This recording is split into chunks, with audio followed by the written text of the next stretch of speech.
onze ganzen. Koelen nou van kansen.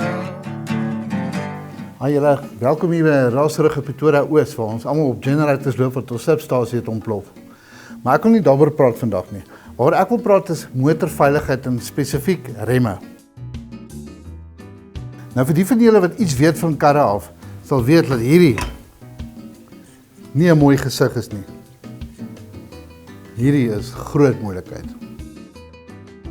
Nou hierdie lelike storie het begin toe 'n vrou van Nysna haar voertuig laat voorsien het vir haar trip Pretoria toe. En toe sy gery het sy gevoel die kar breek die hele tyd en sy kan nie verstaan hoekom nie, die kar is swaar op petrol ook.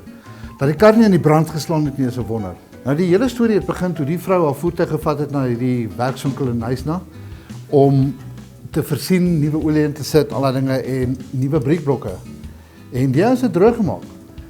Want hierdie breekblok het heeltemal gevreet in die stal in. Het hierdie hele ding weggevreet. Nou hierso is 'n voorbeeld.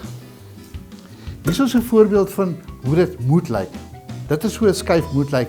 Hierdie is 'n nuwe skuif. Dit is nou by een van hierdie handelaars wat die goed verkoop.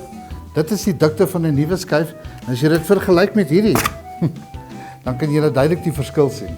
Ek gaan julle nou nie verveel met langdradige stories nie, maar daar's baie voertuie op die pad en jou voertuig moet in 'n goeie toestand wees. Jy moet in staat wees om jou voertuig te kan stop. En as jy vrou alleen is, maak altyd seker dat jy jou voertuig vat na iemand toe wat jy ken of 'n goeie aanbeveling kry van iemand. En sodoende weet jy jou voertuig word reg voorsien en jou voertuig is veilig. Tot volgende keer. Und onze ganzen. Koelen nou van kansen.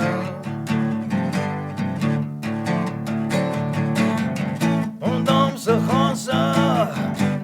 Oei, die hartse snaren.